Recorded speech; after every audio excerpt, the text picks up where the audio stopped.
Hello everyone, hello from a sweltering hot UK on a beautiful summer's day, and thank you for joining me, and I hope I can share with you some of my knowledge to make your life easier as a teacher.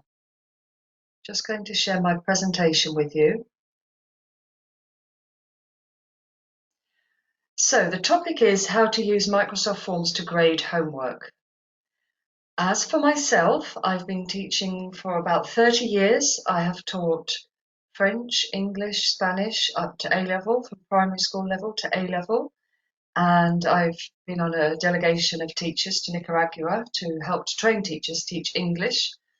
And I've learned quite a lot about what it's like on the other side. If you are experiencing, a lesson, a good lesson, what makes a good lesson, what makes life a little bit easier for a teacher. And I hope that I can really help you to find out, because during lockdown for 3 months, literally overnight, as a teacher, I was told you have to use Teams live for 3 months, 100% teaching live. So it was really a baptism of fire, and I learned so much. I had a really hard time learning a lot, to be honest.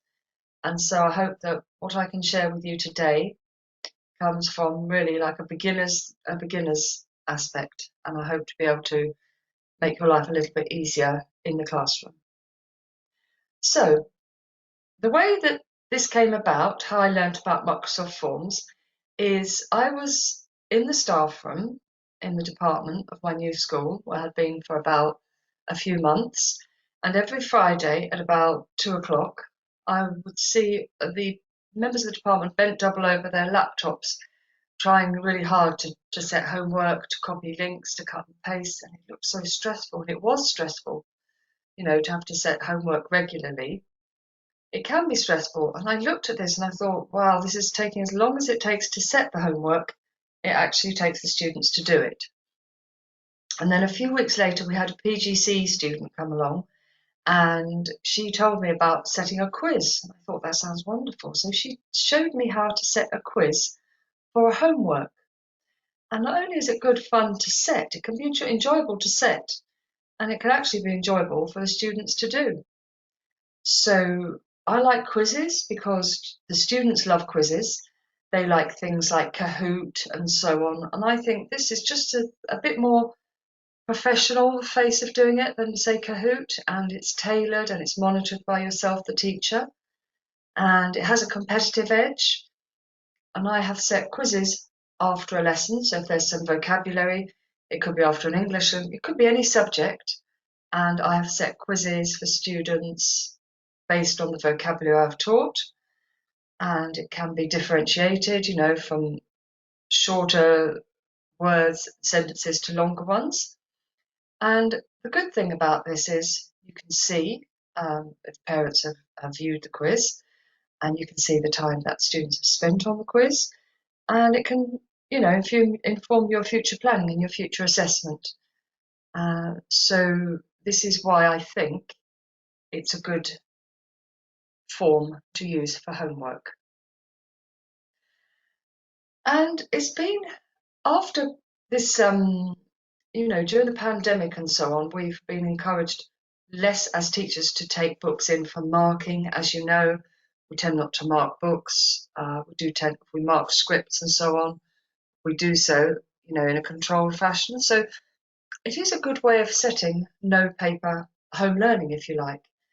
And I have had students come into my lesson who don't normally talk or don't normally interact, and they've done a quiz.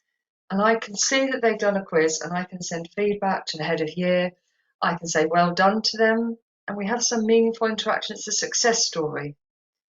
They can succeed here, whereas before, when you had told them to do something for homework, it wasn't successful. They either didn't do it, or you had an argument about it, as you know. So there's no excuses, if they've opened the quiz, if they've accessed it. They can't say, the dog has eaten my homework, it's fallen down the sink, none of these things. So it really is quite a friendly relationship with this homework. So how to create a quiz. So for example, start with the end in mind. What is it that you want to achieve? The same with any pupil when you're setting homework. Might be your tutor group, it might be a learning skills group, might be French, might be English. You establish who that is aimed at. And then you start writing on your notepad the questions, and I'll demonstrate that soon, the question that you would like to ask, and so on. And then you can decide how the scoring goes. Make sure you're very accurate in what you expect from them. So if it's French or Spanish, you expect accents or capital letters, make that clear to the students. Otherwise, it will mark their answer wrong. Okay, so first you write it, then you draft it, and then you test, and you see what comes up. So, as I will show you shortly, the way to do it is you go onto Microsoft Forms, you go to New Quiz, and the lovely thing is you can play around with the colour, and I'm quite happy with this. I'm quite proud that I've done it with colour, and the IT department didn't always know about this colour. I'm one of those people, I like it to be, I know, sparkly, a little bit creative. You can have a bit of fun with it. You can download your own pictures and put those in there. I haven't done so yet, but if you want to download your own picture, you could. You could have the quiz around a picture. And then you just add questions.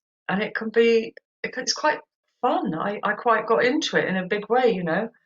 I was hooked. You know, I wanted to add more questions. It was 7, then I wanted to make it 10, I wanted to make it 15 and 20. And you can choose the format. The most popular one is the multiple choice, and you can put 4 suggestions. You don't have to jumble it up because you tick the correct answer, and it's on there. They can't see the correct answer. And then you just copy the link, put it on Show My Homework, and you sit back and you wait for the answers. Similarly, you can use this if you have, say, end of term and you've booked the computer room. That's always a lifesaver. That's always a relief when the computer room is available. And you can set it there as a class quiz. I'm going to move on now and talk to you a little bit more about the types of quizzes. And I have mentioned the multiple choice. That's the one that I use. That works well for languages. That's the most popular one, probably the easiest one to start with. Perhaps at a later date I could do another tutorial about some of the others, but they're pretty self-explanatory for now. With the text, that might be for English, for maybe a quotation. You might ask them for quotations from Hamlet or whatever. It might be for any subject area for text. You can do a rating. They score a statement from date and ranking. So all of these, your options will be in random order. Okay, I'll go through each of these with you, but as I say, more today about the multiple choice, the first one. But later on in another webinar, I can go into the other ones and how they lend themselves to other subjects. So, the choice questions. It is choice because you can have more than one. It can be multiple, it can be 4 choices. So, you script your quizzes, and so all I do really is I take the last piece of work that they did, or the vocab sheet. If it's in French, we have the double-page vocab sheet, or the last piece of work they did in say GCSE, and then of course you type in your question and the answers, and I usually do one answer for that one and add a new question. Okay, so the text questions, if you wanted to do this, again, name of the quiz, you would just type in your question. So for example, if it was, say, Shakespeare, Romeo and Juliet, or if it was Hamlet or whatever, you might say, to give a quotation, which of these quotations explains how, I don't know, Polonius is towards Hamlet, and then you put in the correct answer and you put in some wrong answers. Okay, so that one can lend itself to translations. You could do to English, you could do French to English translations, English to French. It's really up to you to discover it a little bit more. So that's the text one. And then the ratings, again, you can rate a piece of work or questions and so on, a piece of text with that one. I haven't set that one, I've set it once, that one in the middle of a quiz. And again, that's quite popular. Sometimes it's good if you're doing online tuition, for example, Zoom, and you set them a quiz, as I did when I was teaching online. And I threw that one in the middle. To be honest with you, I threw it in the middle just to make sure that they were actually really listening and interacting. And they weren't just mindlessly clicking and then they said, oh, what's the stars for? So, it just changes the format a little bit. And again, you're going to go on to 𝗪𝗪𝗏 there, and some questions, option 1, statement 2. So all of these are probably going into the GCSE, possibly even A-level. It might lend itself to A-level teaching on this particular one. And if you look at the top, you can see questions, and on the right-hand side, responses. And we'll be going into responses later. And the net promoter, okay, so that's just for the website. They might ask you how you interacted with it, how you got on. You might want to interact with actual Microsoft Forms and give them feedback. These are all the functions. I've not used this one, but they're all here. Okay, so analyze this, analyze that. I'm not big on analyzing, and I know we are supposed to, as teachers, analyze constantly, but I quite like this because it's quite fun and it does appeal to people if they like maths or they like data. It appeals to all types of teachers, I think. So you can look at the whole class response. You can even share it with the class. And you're going to see soon, you can do it as a percentage or pie chart. So again, good for visual learners, people who like colour, like me, I quite like colour, I'm a visual learner as well. And then from that, you can see how you can plan future lessons. So you are really planning for progression. And then you can break it down and look at each student and it's quite personalised, they like it. I really like it. I think it's quite exciting when you get a little alert saying someone's answered the quiz. I like going up and finding who's done it and giving them a bit of feedback. I think it's really wonderful because even if you do it in a lesson or if students haven't got access to laptops at home for their homework, it does go on their mobile phone, or maybe you could go to the special educational needs department like I have and said, could we have a laptop on loan? More often than not, if they're available, they will help you. So I just want to make sure that's accessible to everyone. Okay, so you can give all this feedback, and after all, I think that children do love quizzes, as has been shown by Kahoot, has had a great increase in the last few months. Okay, so thank you for listening, and I will now go ahead and show you how to make a quiz.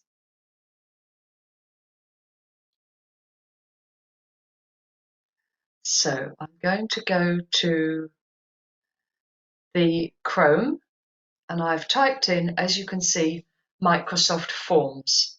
So I'm going to do it from the very top. I'm going to click on Microsoft Forms, and from there, I am going to start. So I'm going to click on a new quiz. So this is how it will appear. You can see all my previous ones. And if I'm doing this for the first time, I will click on here. I will give the quiz a name. Might be clothes. And for my description, I will say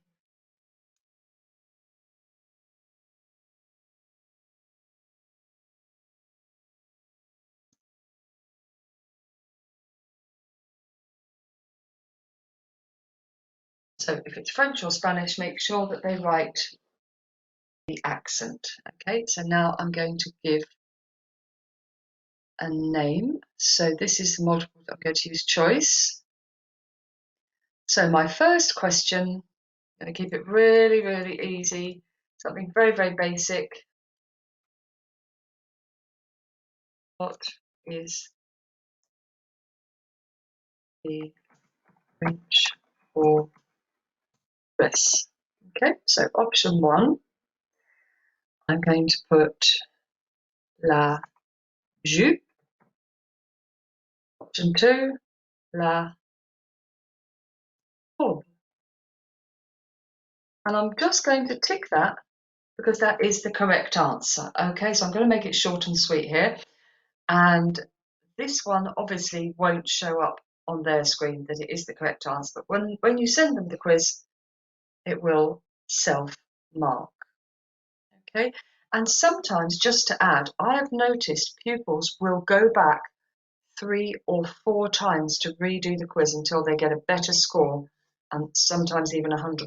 Now that's just amazing, isn't it? They actually want to go back and improve their homework. So I could add a new one, again, pretty much the same. I'm going to show you, you can preview it, but I'm going to add a little theme here. And this is, you can add your own little theme, customize it. I'm going to show this lovely lilac one, and you can change the border, blue, to this one. So it just makes it a little bit more fun to look at, a bit more of a delight to do. It doesn't take long, but it is quite good fun. So there's my theme, okay. And then if I wanted to share it, for example, on Show My Homework, you would have share, it comes down directly, only people in my organisation, and then you can copy and paste from here. Okay, that's how you can copy and paste. So I hope that's clear. Just to give you a look, it looks quite, I don't know, it looks quite lovely, that lavender blue. So I'm quite happy with that in a modest kind of way. You've got plenty here, you can print the form. So for example, if somebody didn't have access to a computer, and it is important to have easy access to all of these things, you can print the form for them, you can print it and give it to them. Okay, I think that's really important, that everyone should be able to do the homework and they shouldn't be missing out. Okay, and now I'm going to go to have a look at one that I did before. And I'm quite happy with this one. You can see I love purple. I just think it's lovely. And I'm quite happy with this. I was quite excited. I get even excited reading it now. So these are my questions. As you can see, I like clothes. I love doing clothes. What's the French for boots? Des bottes. Okay, 1 point. And a translation. So this was year 8, so I used the previous couple of lessons. Capuche. So just not, a little bit different vocabulary, It's a good way. And then at the end, I have a little section here for typing. So it's a little bit longer. It's kind of like, gets a bit harder as they go on. Okay, a little bit of near future. There's quite a lot you can cover in there. You can imagine that would be quite hard to get all out of a class if it wasn't for a quiz. So, having a look at the responses, this is the analyze this, analyze that part. And really, I just go through the website and I found this all out myself. You can review answers here. I won't at the moment because it reveals the students' names, but you can look on each response and there's a little text box and you can click in it and you can say anything like well done, or can you remember the French for, or just remember your accents, or look at the spelling. All of those things that you would normally write on a piece of paper in a homework book, but it's just a more friendly interface, I find. So this is quite lovely, isn't it? You've got all of those. You've got des bottes, des chaussures, des baskets. So no one got des baskets right. So that's a concern. So that might be something to revisit, put on a little list, maybe the top 10 words at the end of the term that were tricky to learn. And there's your pie chart. I find it lovely just watching it. Sorry, I'm going on too much about that bit. I like looking at that. Okay, and so you've got your average score. You can open it in Excel. I won't at the moment because it reveals all the students' names and so on, but it is quite handy if you want to look at it like that. Depends the format. You can look at it, print off questions, or you can do how you like. Okay, and so I'm going to go back a little bit and just go back to presentation. And this is my first time doing this, so thank you for listening. Have a lovely day.